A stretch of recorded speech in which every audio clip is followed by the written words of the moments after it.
मैं कहूंगा बाबा साहब आंबेडकर। आप सब 2 बार बोलिए, अमर रहे, अमर रहे। बाबा साहब आंबेडकर, बाबा साहब आंबेडकर, बाबा साहब आंबेडकर। हरियाणा के मुख्यमंत्री श्रीमान नायब सिंह सैनी जी, केंद्रीय मंत्रिमंडल के मेरे साथी श्रीमान मुरलीधर मोहोल जी, हरियाणा सरकार के सभी मंत्रीगण, सांसद और विधायकगण और मेरे प्यारे भाई और बहनों, मारे हरियाणा के धाकड़ लोगों ने राम राम।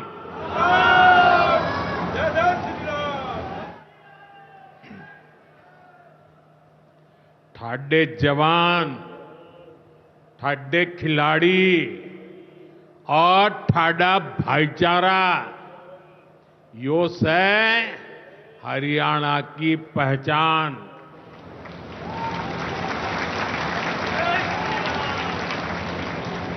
लावणी के इस अति व्यस्त समय में आप इतनी विशाल संख्या में हमें आशीर्वाद देने पहुंचे हैं। मैं आप सभी जनता जनार्दन का अभिनंदन करता हूं। गुरु जंबेश्वर, महाराजा अग्रसेन और अग्रोहा धाम को भी श्रद्धापूर्वक नमन करता हूं। साथियों, हरियाणा से, हिसार से मेरी कितनी ही यादें जुड़ी हुई है। जब भारतीय जनता पार्टी ने मुझे हरियाणा की जिम्मेदारी दी थी, तो यहां अनेक साथियों के साथ मैंने लंबे समय तक मिलकर काम किया था। इन सभी साथियों के परिश्रम ने भारतीय जनता पार्टी की हरियाणा में नींव को मजबूत किया है। और आज मुझे ये देखकर गर्व होता है कि भाजपा विकसित हरियाणा, विकसित भारत के लक्ष्य को लेकर पूरी गंभीरता से काम कर रहा है। साथियों, आज का दिन हम सभी के लिए, पूरे देश के लिए और खास करके दलित, पीड़ित, वंचित, शोषित, उन सब के लिए बहुत महत्वपूर्ण दिवस है। उनके जीवन में तो दूसरी दिवाली होती है। आज संविधान निर्माता बाबा साहब आंबेडकर की जयंती है। उनका जीवन, उनका संघर्ष, उनका जीवन संदेश हमारी सरकार की 11 साल की यात्रा का प्रेरणा स्तंभ बना है। हर दिन, हर फैसला, हर नीति बाबा साहब आंबेडकर को समर्पित है। वंचित, पीड़ित, शोषित, गरीब, आदिवासी, महिलाएं, इनके जीवन में बदलाव लाना, इनके सपनों को पूरा करना, ये हमारा मकसद है। इसके लिए निरंतर विकास, तेज विकास, और यही भाजपा सरकार का मंत्र है। साथियों, इसी मंत्र पर चलते हुए आज हरियाणा से अयोध्या धाम के लिए फ्लाइट शुरू हुई है। यानी अब श्री कृष्ण जी की पावन भूमि हरियाणा प्रभु राम की नगरी से सीधे जुड़ गई है।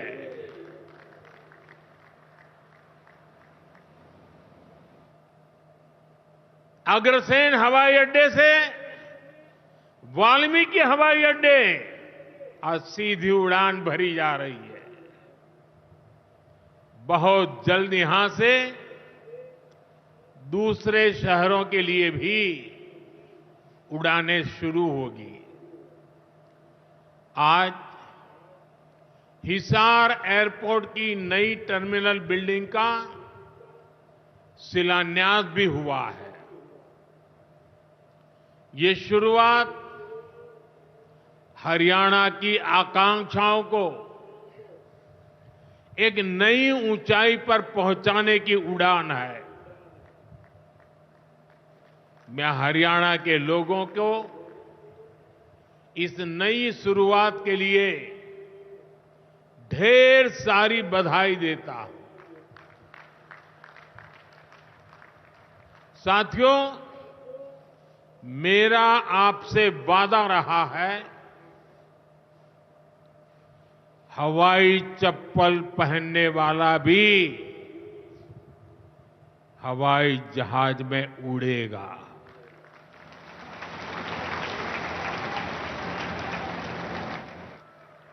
और ये वायदा हम देश में चारों तरफ पूरा होता देख रहे हैं। बीते 10 सालों में करोड़ों भारतीयों ने जीवन में पहली बार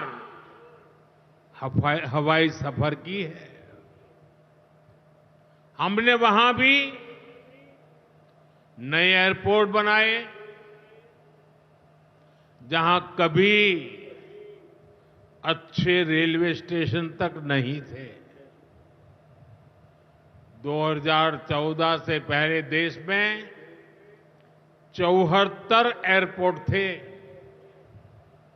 सोचिए, 70 साल में 74। आज देश में एयरपोर्ट की संख्या 150 के पार हो गई है।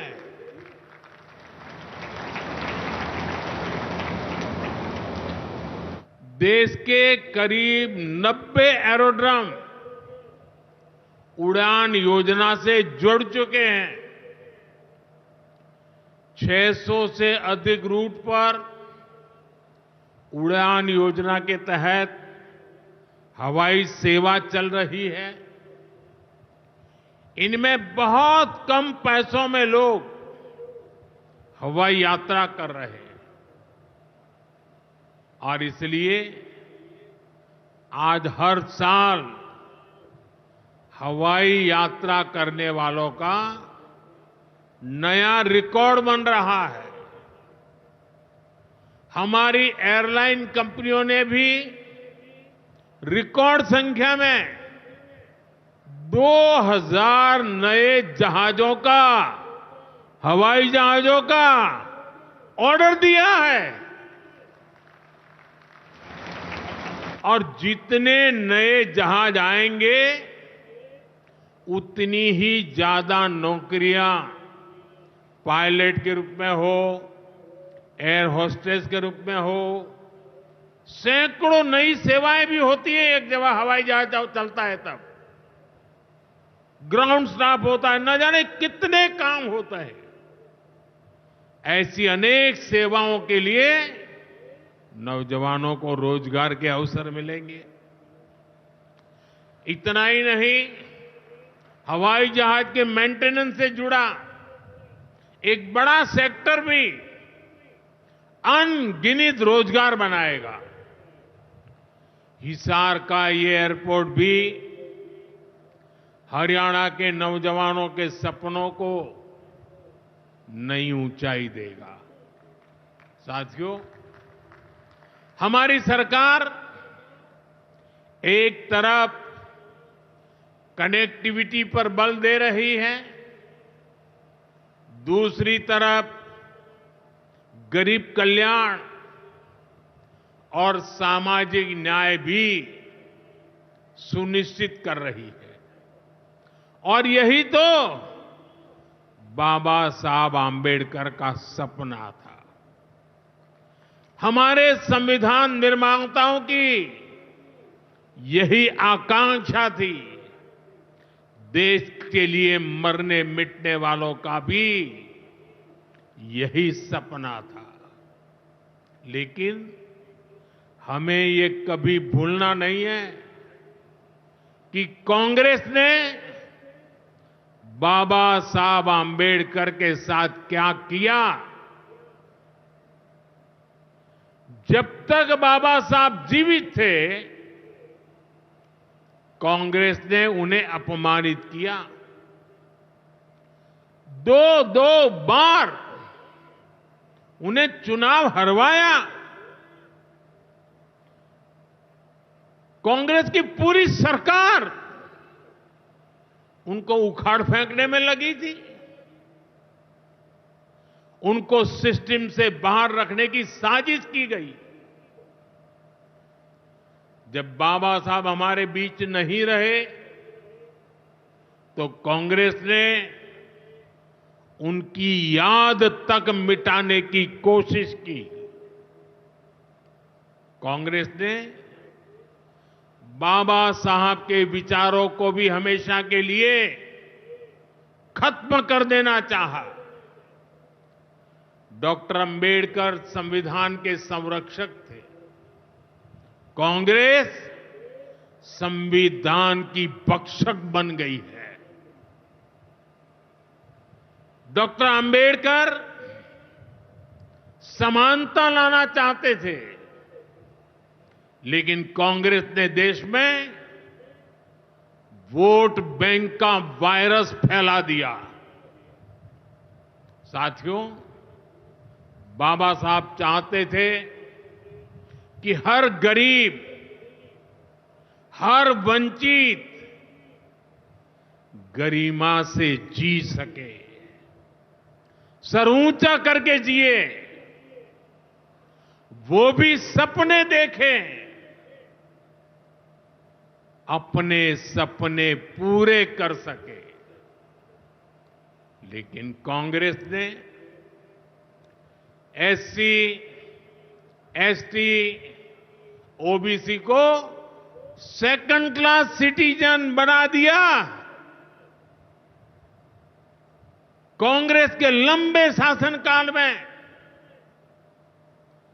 कांग्रेस के नेताओं के घर में स्विमिंग पूल तक पानी पहुंच गया, लेकिन गांव में नल से जल नहीं पहुंचा। आजादी के 70 साल बाद भी गांवों में सिर्फ 16% घरों में नल से जल आता था। सोचिए, 100 घर में से 16 घर में। इससे सबसे ज्यादा प्रभावित कौन थे? इससे एससी, एसटी, ओबीसी सबसे ज्यादा प्रभावित थे। अरे उनकी इतनी ही चिंता थी आज जो गली गली में जाके भाषण झाड़ रहे हैं, अरे कम से कम मेरे एससी, एसटी, ओबीसी भाइयों के घर तक अरे पानी तो पहुंचा देते।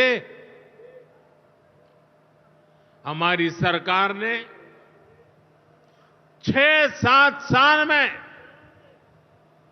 12 करोड़ से ज्यादा ग्रामीण घरों में नल कनेक्शन दिए हैं। आज गांव के 80% घरों में, यानी पहले 100 में से 16, आज 100 में से 80 घरों में नल से जल आता है। और बाबा साहब का आशीर्वाद है, हम हर घर तक नल से जल पहुंचाएंगे। शौचालय के अभाव में भी सबसे बुरी स्थिति एससी, एसटी, ओबीसी समाज की ही थी। हमारी सरकार ने 11 करोड़ से ज्यादा शौचालय बनवाकर वंचितों को गरिमा का जीवन दिया है। साथियों, कांग्रेस के जमाने में एससी, एसटी, ओबीसी के लिए बैंक का दरवाजा तक नहीं खुलता था।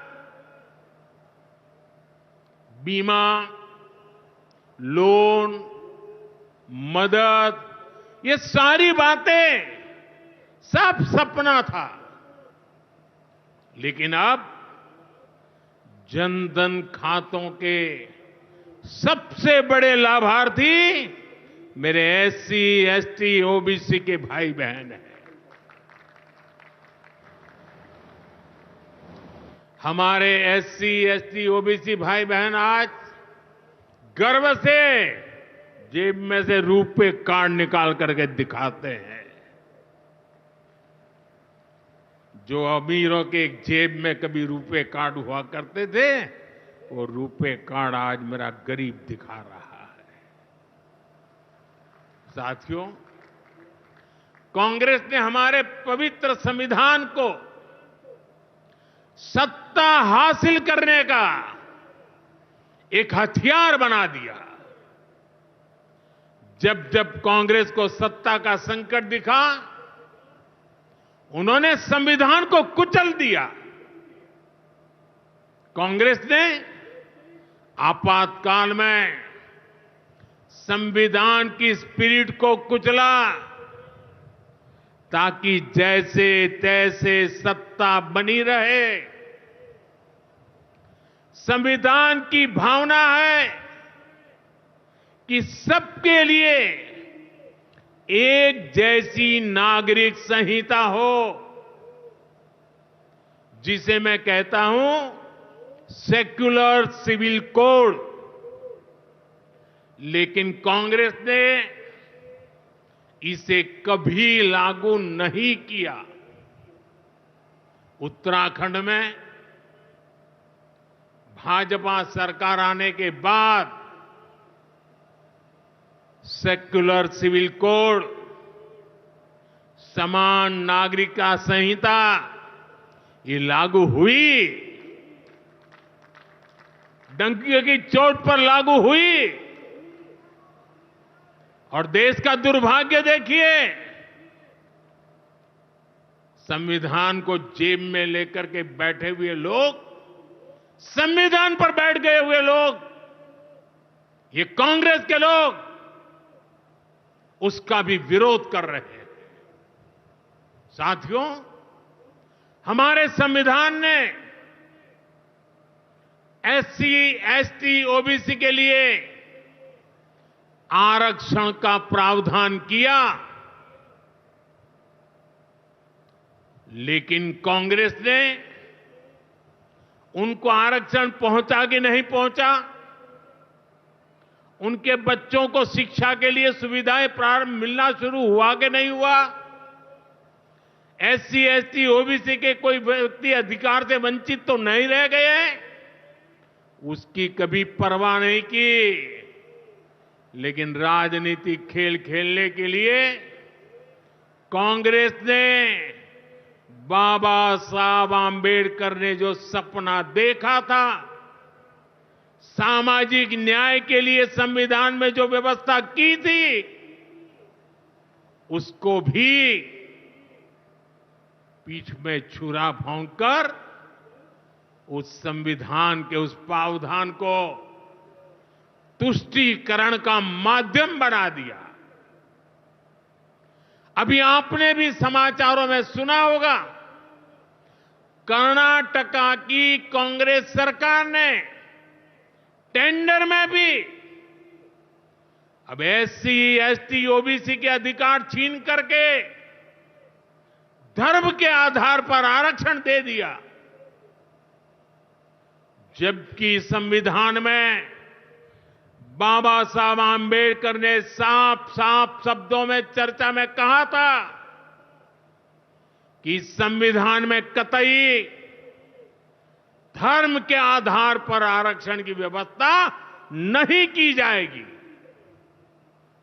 और हमारे संविधान ने धर्म के आधार पर आरक्षण के लिए प्रतिबंध लगाया हुआ है। साथियों, कांग्रेस की तुष्टीकरण की इस नीति का बहुत बड़ा नुकसान मुस्लिम समाज को भी हुआ है। कांग्रेस ने सिर्फ कुछ कट्टरपंथियों को ही खुश किया है, बाकी समाज बेहाल रहा, अशिक्षित रहा, गरीब रहा। कांग्रेस की इस कुनीति का सबसे बड़ा प्रमाण वक्फ कानून है। देश आजाद होने के बाद 2013 तक वक्फ का कानून चलता था, लेकिन चुनाव जीतने के लिए, तुष्टीकरण की राजनीति के लिए, वोट बैंक की राजनीति के लिए 2013 के आखिर में, आखिरी सत्र में कांग्रेस ने इतने सालों तक चल रहे वक्फ के कानून में आनन फानन संशोधन कर दिया ताकि चुनाव में वोट पा सके। वोट बैंक को खुश करने के लिए इस कानून को ऐसा बना दिया कि बाबा साहब आंबेडकर के संविधान की ऐसी की तैसी संविधान से ऊपर कर दिया। ये बाबा साहब का सबसे बड़ा अपमान का काम था। साथियों, ये कहते हैं कि उन्होंने मुसलमानों के हित में किया। मैं जरा ऐसे सभियों से पूछना चाहता हूं, वोट बैंक के भूखे इन राजनेताओं से कहना चाहता हूं, अगर सच्चे अर्थ से आपके दिल में मुसलमानों के लिए थोड़ी भी हमदर्दी है तो कांग्रेस पार्टी अपने पार्टी के अध्यक्ष मुसलमान को बनाए। क्यों नहीं बनाते भाई? संसद में टिकट देते हैं, 50% मुसलमानों को दो, जीत करके आएंगे तो अपनी बात बताएंगे। लेकिन ये नहीं करना है। कांग्रेस में तो कुछ नहीं देना है। देश के नागरिकों के अधिकारों को छीनना और देना, इनकी नीयत किसी का भी भला करने की कभी नहीं रही, मुसलमानों का भला करने की भी नहीं रही। यही कांग्रेस की अच्छी सच्चाई है। साथियों, वक्फ के नाम पर लाखों हेक्टेयर जमीन पूरे देश में है, इस जमीन, इस प्रॉपर्टी से गरीब का, बेसहारा महिलाओं बच्चों का भला होना चाहिए था। और आज ईमानदारी से उसका उपयोग हुआ होता तो मेरे मुसलमान नौजवानों को साइकिल के पंक्चर बना करके जिंदगी नहीं गुजारनी पड़ती। लेकिन इससे मुट्ठी भर भू माफिया का कोई भला हुआ। पसमानदा मुस्लिम इस समाज को कोई फायदा नहीं हुआ। और ये भूमाफिया किसकी जमीन लूट रहे थे? ये दलित की जमीन लूट रहे थे, पिछड़ों की जमीन लूट रहे थे, आदिवासी की जमीन लूट रहे थे, विधवा महिलाओं की संपत्ति लूट रहे थे। सैकड़ों विधवा मुस्लिम महिलाओं ने भारत सरकार को चिट्ठी लिखी, तब जाके कानून की चर्चा आई है। वक्फ कानून में बदलाव के बाद अब ये गरीबों से जो लूटा जा रहा है वो बंद होने वाला है।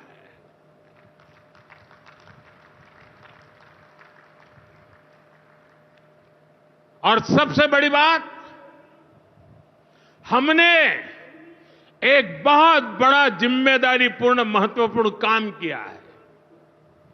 हमने इस वक्फ कानून में एक और प्रावधान किया है।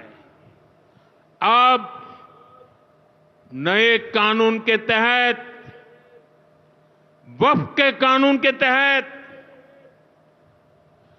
किसी भी आदिवासी की जमीन को हिंदुस्तान के किसी भी कोने में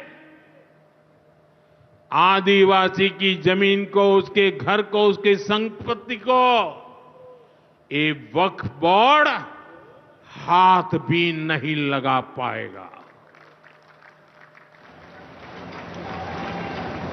ये आदिवासी के हितों की रक्षा करने का, संविधान की मर्यादाओं का पालन करने का हमने बहुत बड़ा काम किया है।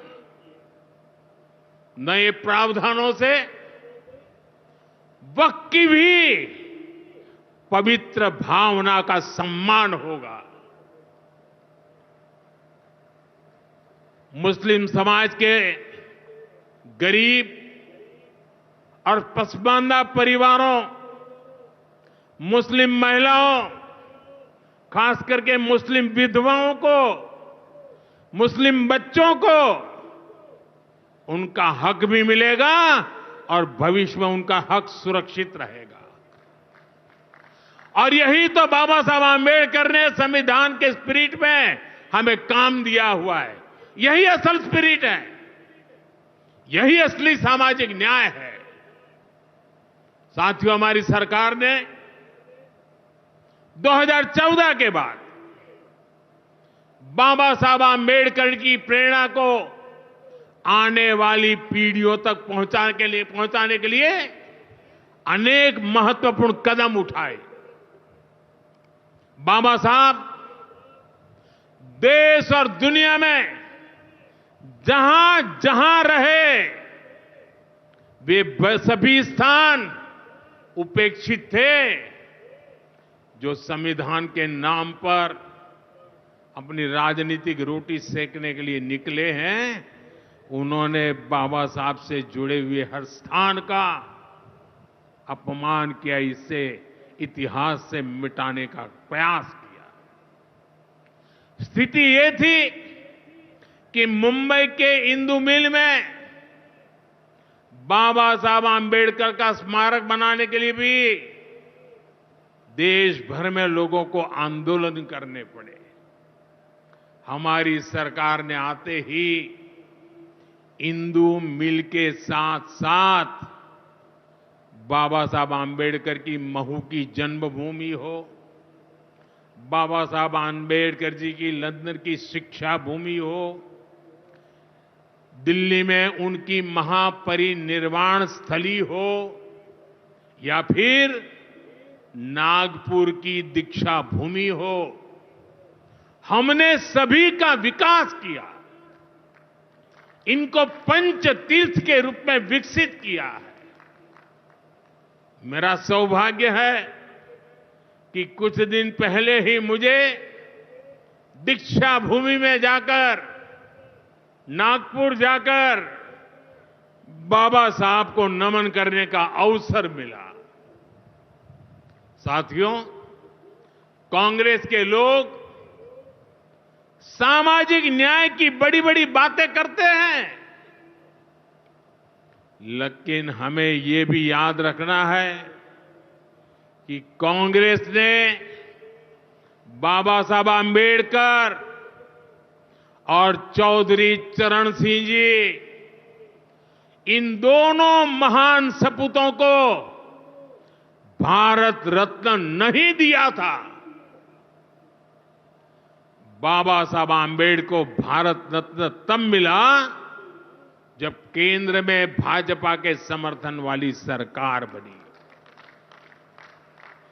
वहीं हमें गर्व है कि भाजपा की ही सरकार ने चौधरी चरण सिंह जी को भी भारत रत्न दिया है।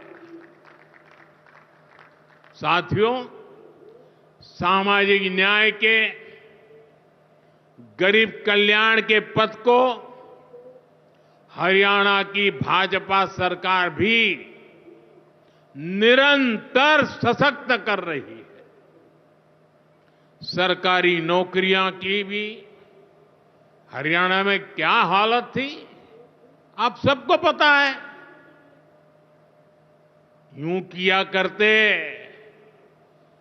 जे नौकरी लागनी है तो किसी नेता के गैल हो ले, और न तो रुपया ले आ, बापू की जमीन और मां के तो जेवर भी बिक जाया करते। मुझे खुशी है कि नायब सिंह सैनी जी की सरकार ने कांग्रेस की इस बीमारी का इलाज कर दिया।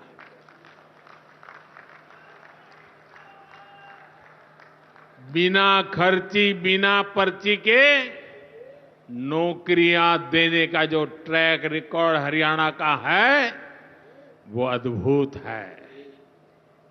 और मुझे गर्व है कि मुझे ऐसे साथी मिले हैं, ऐसी साथी सरकार मिली है। यहां के 25,000 नौजवानों को सरकारी नौकरी ना मिले, इसके लिए कांग्रेस ने एड़ी चोटी का जोर लगा दिया था। लेकिन इधर मुख्यमंत्री नायब सैनी जी ने शपथ ली, उधर हजारों युवाओं को नियुक्ति पत्र जारी कर दिए गए। यह है भाजपा का, सरकार का सुशासन। और अच्छा ये है कि नायब सिंह सैनी जी की सरकार आने वाले वर्षों में हजारों नई नौकरियों का रोड मैप बना करके चल रही है। साथियों, हरियाणा वो प्रदेश है जहां बहुत बड़ी संख्या में युवा सेना में जाकर देश की सेवा करते हैं। कांग्रेस ने तो वन रैंक वन पेंशन को लेकर भी दशकों तक धोखा ही दिया। ये हमारी सरकार है जिसने वन रैंक वन पेंशन योजना लागू की। अब तक हरियाणा के पूर्व फौजियों को भी ओआरओपी के वन रैंक वन पेंशन के 13,500 करोड़ रुपए, 13,500 करोड़ रुपए दिए जा चुके हैं। आपको याद होगा, इसी योजना पर झूठ बोलते हुए कांग्रेस सरकार ने पूरे देश के फौजियों के लिए सिर्फ 500 करोड़ रुपए का प्रावधान किया था।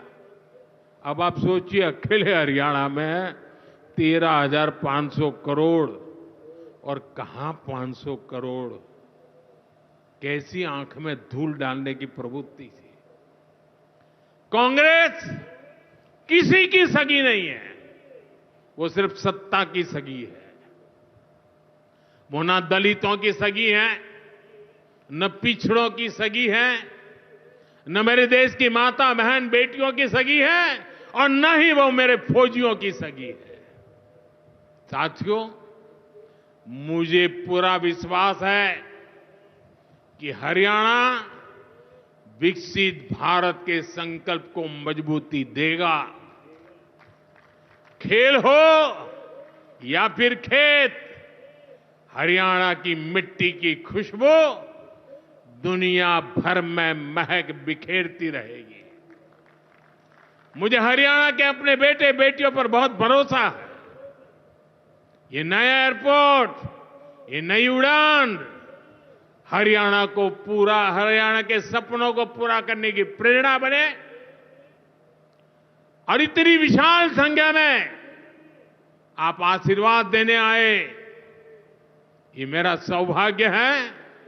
मैं आपको सर झुका करके नमन करता हूं, और अनेक सफलताओं के लिए अनेक अनेक शुभकामनाएं देता हूं, बहुत बहुत बधाई देता हूं। मेरे साथ बोलिए, भारत माता की, भारत माता की, भारत माता की। बहुत बहुत धन्यवाद।